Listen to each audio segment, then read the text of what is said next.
Pagbati sa iyo, Miss Angel, at sa iyong mga tagapakinig. Nais ko lang pong magbahagi ng nakakatakot kong karanasan. Tawagin mo na lang akong Iva.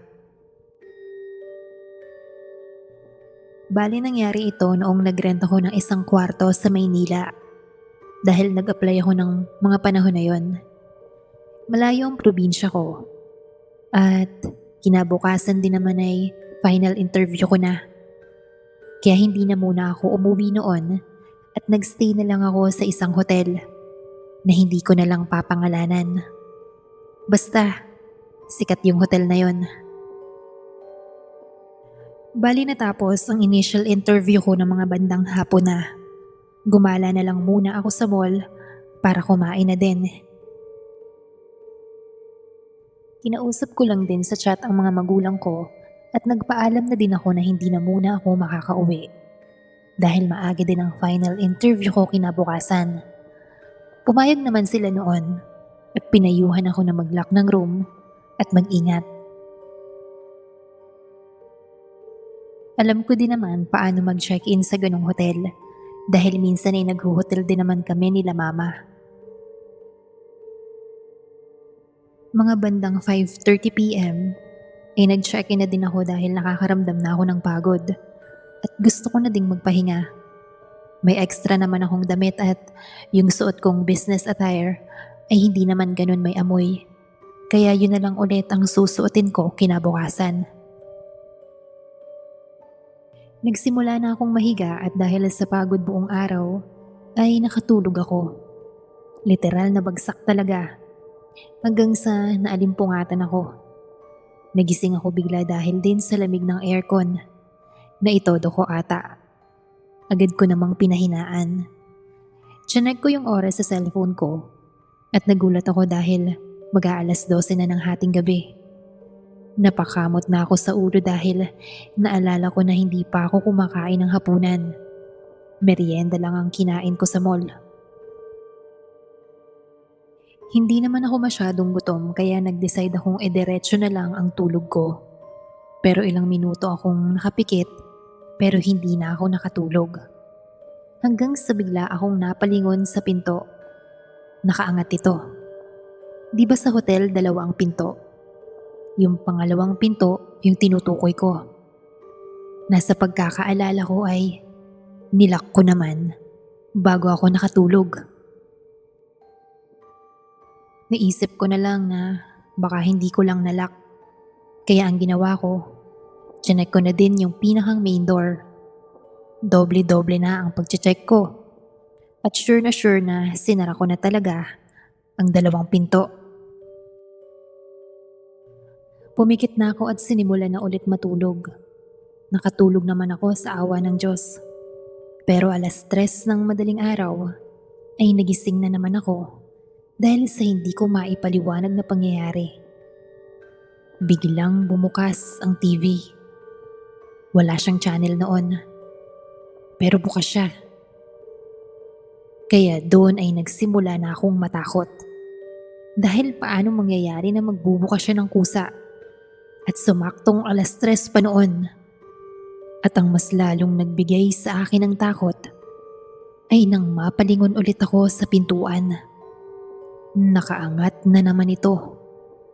Bumukas na naman ng kusa ang pinto.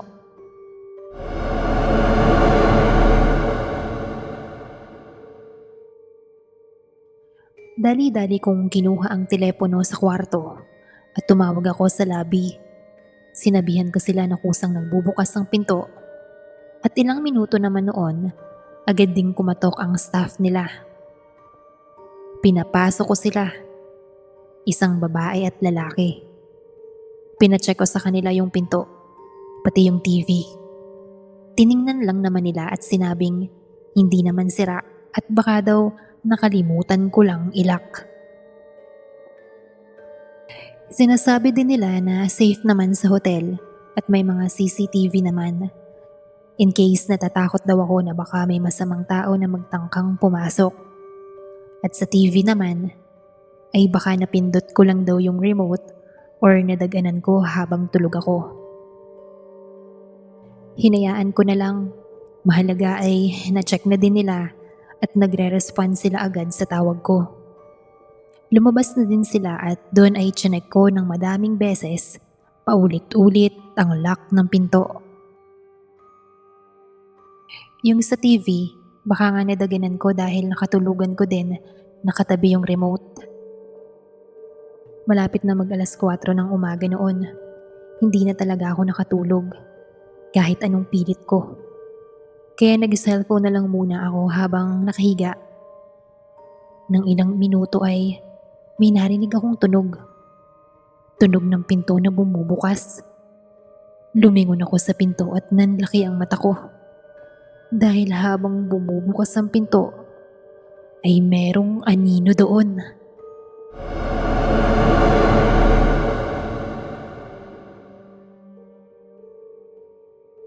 Merong anino sa likod ng pinto.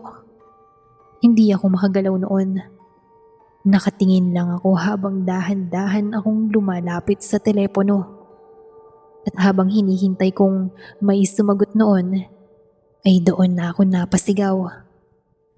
Merong biglang sumilip doon na hindi ko alam kung ano. Basta madilaw ang mga mata na parang nakaitim.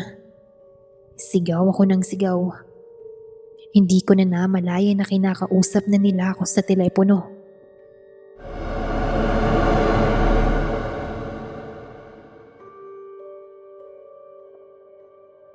Nagsisigaw lang ako. Ilang minuto din at kita kong andun pa din yung anino.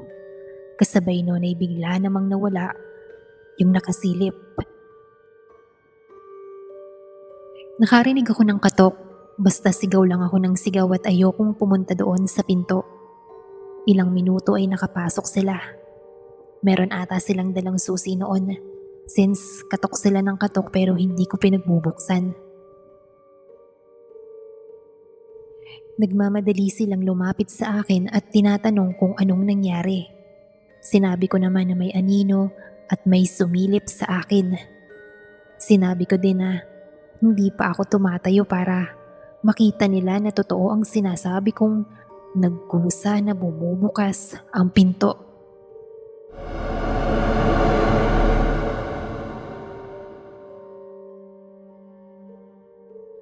Paulit-ulit kong sinasabi na may anino.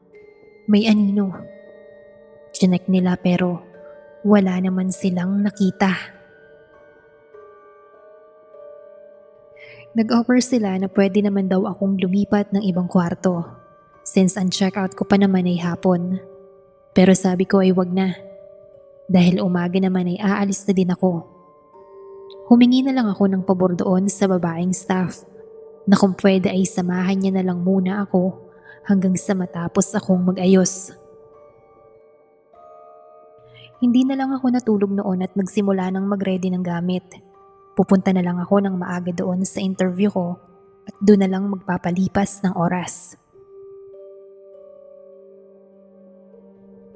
Tanong ako ng tanong doon sa staff kung sa tingin niya ano ang nakita ko at tinanong ko din kung naniniwala ba siya sa akin. Naniniwala daw siya, siguro ay multo yun. Pero sa tagal na daw niyang nagtatrabaho doon ay ako pa lang ang natsyempuhan niya na may nangyaring kababalaghan.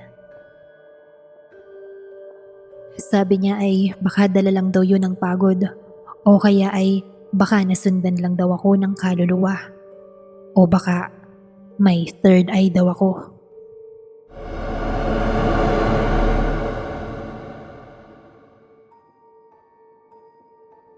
Hindi ko na lang inisip ang mga sinabi niya. Basta noon lang ako nakaranas ng kababalaghan at hindi ko malilimutan yung karanasan ko na yon at yung oras na merong kung ano na sumilip sa akin doon sa pinto na hanggang ngayon ay hindi ko mawari kung multo ba o ano.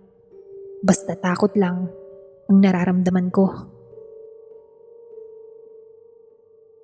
Nag-checkout na din ako at doon na lang ako nagpaubos ng oras sa company na in-applyan ko. Isip-isip ko yung nangyari sa hotel at hindi ko maiwasan na hindi kilabutan. Hindi na ako mag-check-in doon kahit kailan. Ayoko nang maranasan yun ulit. At alam ko na Hindi ako sinundan ng multo dahil alam kong dun yun mismo sa hotel na yun. Dahil yun ang una at huli kong karanasan na makakita at makaranas ng kababalaghan.